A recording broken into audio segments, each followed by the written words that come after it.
So, yun. Good morning, good morning, good morning. So, ayan. Maganda ang ating paligid ngayon, guys, kasi tumigil na yung huminto na yung ulan. Ayan. So, at saka ngayong araw na to, guys, ay may panibagong gagawin naman tayo. At ito ay table naman. Kaya lang, folding table to, guys. Maliit lang to. Ang order sa atin ay 2 feet by 2 feet lang. Kasi gagamitin lang sa kape pag nagkakape, at saka siyempre kung may laptop yun pwedeng patungan. So yan, gagawin na natin to ngayon kasi kanina sana kaya lang umulan kaya hindi tayo nakapagputol ng kawayan. So ito nga pala yung mga kawayan, guys. Yan. At nandito lang sa paligid lang na mga naputol na to, guys. Yan. So yan, samahan nyo ako sa aking paggawa at papakita ko sa inyo ang mga gagamitin natin. Pero bagong lahat, guys, kung hindi ka pa nakapag-subscribe sa aking channel, subscribe mo na yan. Kasi wala namang bayad yun, guys. At saka pakapindot na rin ang notification bell para lagi kang updated kapag ako may ina-upload na mga bagong video tungkol sa bamboo furniture. So yun, guys, samahan nyo ako. Let's go!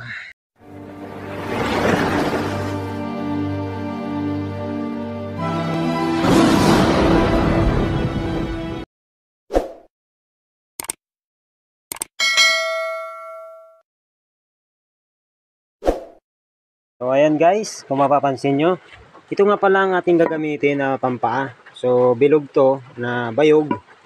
Bayog to, guys. Yan, makapal to. So ito yung gagamitin natin na paa. Bubutasan lang natin yan para maging folding na siya. Kahit saan mo siya dalhin, pwede. Kasi bibit-bitin mo lang. So ito yung kagandaan sa gagawin nating folding. Maliit lang to, guys. So ito naman yung niya, pamakuan ng ating sahig. Yan, ganyan lang siya kahaba, guys. Oh. Tamang lang to, guys, tamang kapihan at saka tamang anuhan lang to. Patungan ng mga laptop kung may laptop ka. So, yan. Gawin na natin to. Kayasan muna natin to para matanggal yung kanyang balat. Para pag binarnisan natin, makinis. So, samahan nyo ako, guys.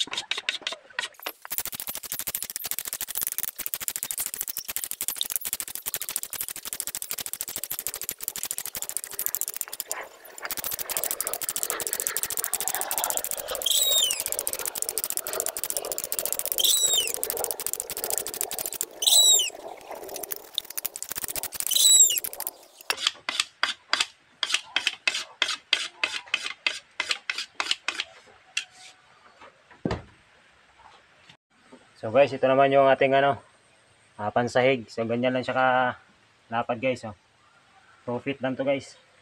So, balatan na rin natin.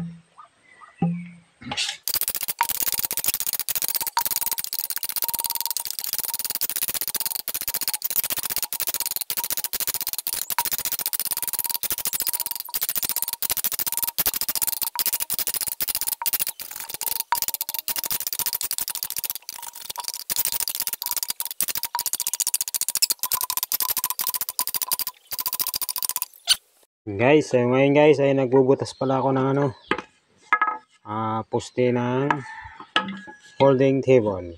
Yan. So, bubutas tayo para mabuo na natin to. Ito na butasan na to, guys. Right? Magbubutas na tayo.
So yun guys.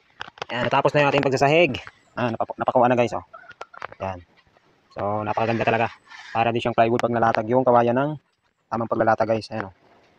So patutuyuin lang natin tong ating nilagay na stick wheel para maliha na siya. So ganyan ang diskarte guys, oh. So may nagtatanong kasi guys kung paano daw ang diskarte para hindi mabasag yung pagpapako sa kawayan pag nagsahig. So kagaya nito guys, oh. Pamakuan kasi nito kawayan lang din. Siyempre malutong yan. So ang tamang diskarte niyan guys, siyempre unang-una dapat may barina ka para sa sahig. Yan, babarinahan mo. So paano naman yung sa ilalim? Kasi hindi mo naman pwedeng itagos yung pagbarina mo kasi luluwag na masyado. So ganito ang diskarte niyo guys pag nagpako ka na. Siyempre pamakuan mo sa kawayan lang din, malutong yan. So ganyan yan guys, oh. Huwag mong isisentro, di ba? Dito nagsimula ka dito. Huwag mong isisentro na sunod-sunod siya. Yan, huwag mong isisentro yung isang sentruhan lang na pako kasi nga kawayan lang yung pamakuan mo. Hindi siya kahoy. So ang diskarte niyan guys, ano mo lang siya. Yan, pag ganun-ganun lang guys, oh. Yan, huwag mo siyang isisentro. Isasaliwa-saliwa mo lang siya para hindi mabasag yung nasa ilalim. Kasi pag sinintro mo yan, panigurado guys, yung nasa ilalim mo, mababaak yan. Kasi malutong yan eh. Pag nasugatan kasi yan ng isa guys, tapos sinundan mo pa, ano na yan, lulutong na yan. So pag nabiak yan, tuloy-tuloy yan. Kaya diskarte niyan guys, para hindi siya mabiak. Pag dito ka nag-umpisa, dito mo naman, yan. Isasaliwa-saliwa mo lang, yan. O, di ba? Ganyan ang diskarte niyan guys, oh. Yan, lahat niyan guys, ganyan yan. Para yung nasa ilalim mong pamakuan, hindi mabasag. Kasi ito yung importante din guys eh. Pag ito kasi nabasag, wala na. Yung pako mo dito, maglulutangan na yan. Saka siyempre, mabubunot na yung sahig mo. Di ba? So, yun guys ang diskarte sa pagsasahig. So, sa nagtatanong, sana nakuha mo yung tamang diskarte. Yan. Sa kawayan lang naman to guys. Kasi pag kahoy naman yung pamakuan mo, siyempre, matibay naman yung kahoy kaysa sa kawayan eh. So, kahit isentro mo yan, pwede yan. Walang problema sa kahoy. Pero sa kawayan kasi, malutong kasi to guys eh. Kaya, para hindi mabasag, gawa natin ang paraan, di ba? So yun guys, sana may natutunan kayo sa aking pagsasahig ng kawayan at yung tamang paraan para hindi mabasag sa pagpinakuan na natin. So guys, abangan nyo at itatakit na natin to sa ating folding table. Ayan guys, nakaporma na yan. So, para matapos na. So, abang-abang guys. At yun na nga, natapos na nga ang aking ginagawang folding table. So ayan, nabarnisan na to guys ng unang pahid. So, patutuyuin lang natin to ng mga 30 minutes. Tapos, lilahain. Tapos pagkaliha, pahid ulit ng varnish. So, ganyan ang diskarte sa kawayan para makinis. So, ganyan kulay niya guys. Yan. Ito yung ating folding table. Napufold yan guys. So, ipapakita ko sa inyo yung pag-fold niyan. Pag tuyo na yung varnish niya. So, yun guys. Ngayon, ipapakita ko sa inyo kung paano i-fold ang ating ginawang folding table na mini folding table to guys. Maliit lang kasi to. So, ipapakita ko sa inyo kung paano siya may fold. May fold yung pa. So, ito lang yan guys. Ihiga mo lang yan. Yan. Ihiga mo lang siya guys. Tapos, ito kasi guys, nakasabit lang to. So, itutulak mo lang to. Ayan. Ayan na. Tapos, iangat mo lang pag ganun. Yan. Ganyan siya ma-fold guys. Oo, ayan na. Diba? So, kung maliit lang yung kwarto mo, pwede mo siyang i-fold pag hindi mo nagagamitin. So, isandal mo lang sa isang tabi. Hindi siya nakakasikip. Diba? Sa mga maliit na kwarto. So, ganun lang guys. Tapos, pag gagamitin mo naman siya, madali lang siya guys. Itong nasa taas na to, yan, nakaganyan kasi yan. Itong nasa taas na to guys, itong isa na to, ibababa mo lang yan. Yan, ganyan guys, oh. Ibababa mo lang to. Yan. Tapos isasabit mo lang ulit dito. Ito kasi sabitan yan guys. Ilalak mo lang, nakalak naman yan. Yan. Tapos itatayo mo na. Ayan, okay na. So, ganun lang kadali guys, yung pagpo-fold ng ating mini folding table. So, puro kawayan talaga yan guys. Ayan, oh. Yan. So, itong tinuhog natin, kawayan lang din yan. Ayan. Tapos yung lock dito, may lock kasi yan guys. Itong pinakan-lock niya, kawayan lang din yan. So, kaya hindi yan matutumba kasi may kanal yan sa ilalim. So, itong stick na to, talagang nakalock yan. Nakaganon sa ilalim. Ayan. Di ba? Kaya hindi yan matutumba basta-basta. So, tapos, pag gusto mong i-fold, itutulak mo lang. Angat. Diretso lang yan guys. Ayan, oh. Napakabilis lang. Iangat. Tapos, pag bibit-bitin mo, dito ang hawak sa ilalim. Huwag dito guys, kasi mahaba masyado. Kahit dito kang humawak dyan, ayan, bibit-bitin mo na. O, diba? So, magaan lang to guys. Kasi, 2 feet by 2 feet by inihap lang. So, 2 feet yung lapad niya, yung haba niya, 2 feet inihap. So, ganun lang siya. Napaka simple lang guys. Pero talagang nature na nature yung mga yung datingan, di ba? Kasi meron kasing ganito guys, mga ano na, mga plastic na folding table. So dito kasi guys, kaya ako ginagawa yung mga ganito kasi maraming kawayan dito. So iniisip ko yung tamang paraan para magawa yung kawayan naman kasi nga maging ano lang tayo, practical. Kung ano yung nasa paligid natin, yun yung gawin natin, di ba? Diskarte lang kailangan guys. So ayan, ganyan lang ang design niya guys. Oh. Pwede mo siyang isandal, di ba? Nang, alam mo, wala ka na maraanan sa kwarto mo, so hindi ka mahirapan kasi default lang siya. At saka pag kakabit mo siya, madali lang guys. Bababa mo lang to. Bababa mo lang ganyan. Tapos, ito, bababa mo lang pa ganon. Pak. Tapos, isasabit mo lang. Dito lang hawak mo guys. Pag sinabit mo, dito ang hawak mo. Para, pag tinayo mong ganon, nakahawak ka dito. Kasi pag nakatayo na yan guys, ayan, hindi na yan tutumba. Ayan o. So, hindi na yan tutumba. Kasi nakalock na yun sa ilalim guys eh. Nakalock na yun sa ilalim guys. Ayan o.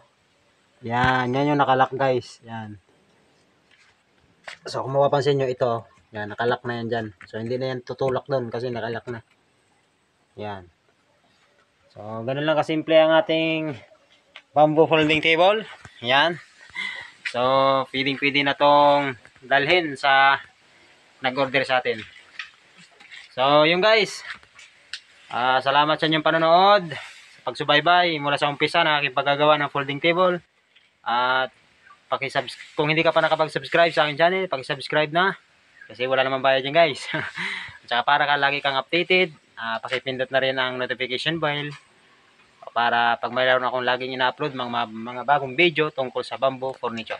So, yun guys. Maraming salamat sa inyong panonood. God bless you guys.